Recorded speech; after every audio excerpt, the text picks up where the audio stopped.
Assalamualaikum warahmatullahi wabarakatuh. Selamat pagi anak-anakku yang solih-solihah. Bagaimana kabarnya hari ini? Semoga kita semua selalu dalam keadaan sehat walafiat.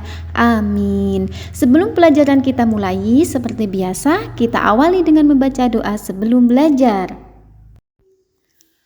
A'udzu billahi minasy syaithanir rajim.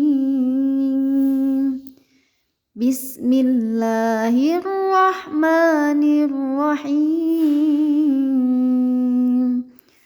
Raditu billahi rabba wa bil islami dina wa bi Muhammadin nabiyya wa rasula. Rabbi zidni ilma warzuqni fahma. Amin ya rabbal alamin. Pembelajaran kita pada hari ini, tema 1, pertumbuhan dan perkembangan makhluk hidup, subtema 3, pertumbuhan hewan, pembelajaran 6. Pertumbuhan nyamuk. Nah, pada pembelajaran sebelumnya kita sudah mempelajari tentang pertumbuhan dan perkembangbiakan pada hewan kupu-kupu dan juga kata. Hari ini kita akan belajar tentang daur hidup nyamuk. Nyamuk memiliki daur hidup seperti hewan lainnya. Daur hidup nyamuk dimulai dari telur. Telur nyamuk berada di atas air. Ketika sudah menetas, telur menjadi jentik-jentik. Kemudian jentik-jentik itu akan berubah menjadi pupa. Setelah beberapa waktu, pupa berubah menjadi nyamuk. Tahapan perkembangan nyamuk berlangsung sangat cepat dan terjadi pada media air. Beberapa nyamuk dapat menjadi penyebar penyakit yang mematikan. Contohnya, penyakit yang ditularkan nyamuk adalah penyakit demam berdarah. Jadi kita tidak boleh membiarkan benda-benda, contohnya kaleng atau bungkus kue, tergenang atau ada air di dalamnya, karena nanti akan menjadi sarang nyamuk. Penyakit demam berdarah dapat mengakibatkan kematian. Selain demam berdarah, banyak lagi penyakit lain yang ditularkan nyamuk.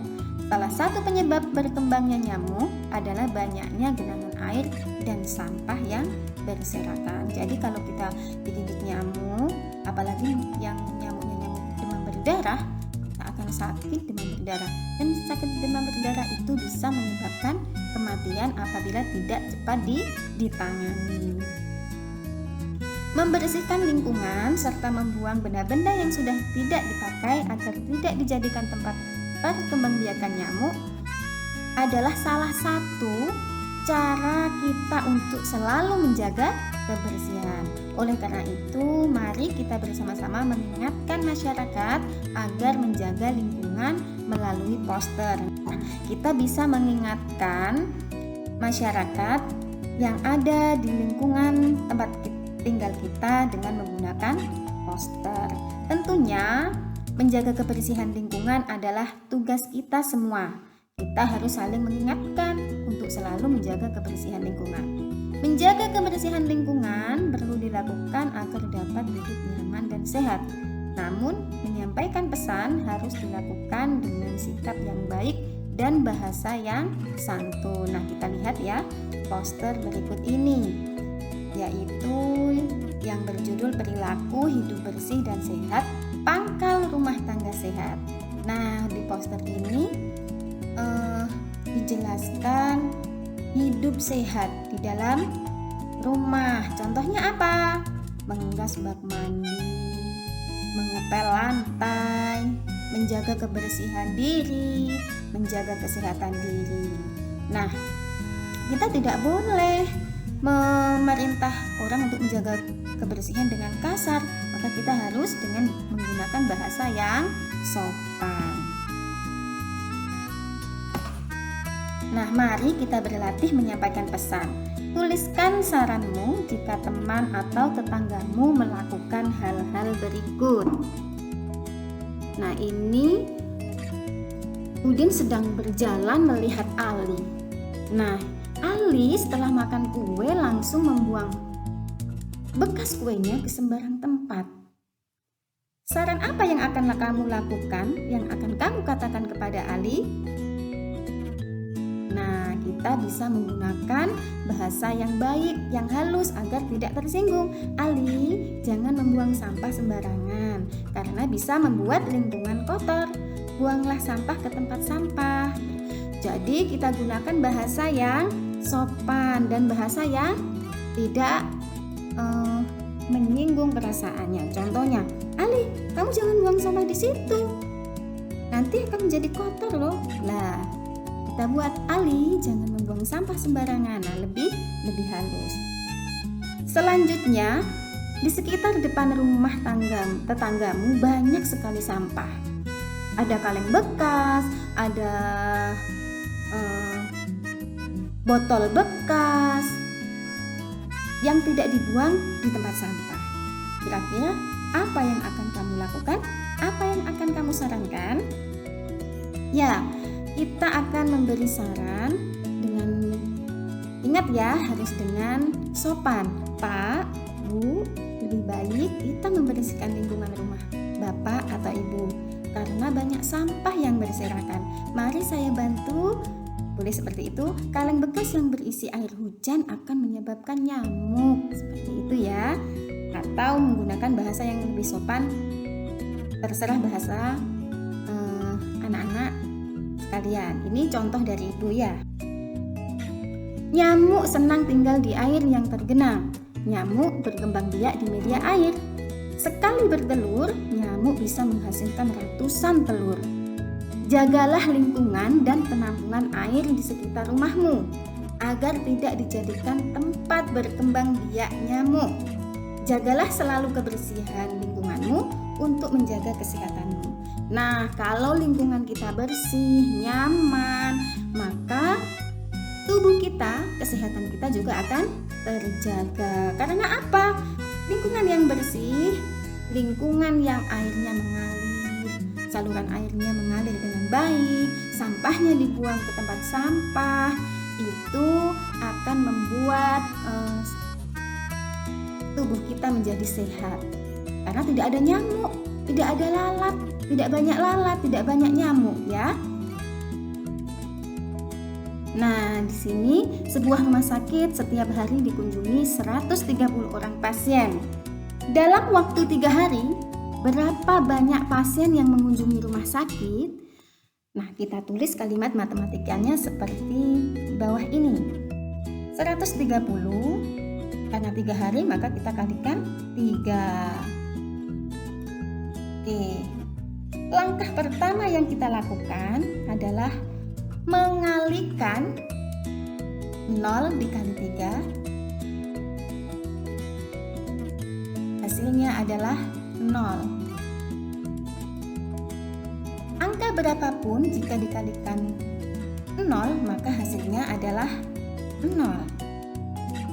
Kemudian langkah kedua, 3 kita kalikan dengan 3. Hasilnya adalah 9. Langkah ketiga, 1 kita kalikan dengan 3, hasilnya adalah 3. Maka hasil perkalian 130 dikali 3 adalah 390. Maka kita selesaikan soal di bawah ini. 412 dikali 3.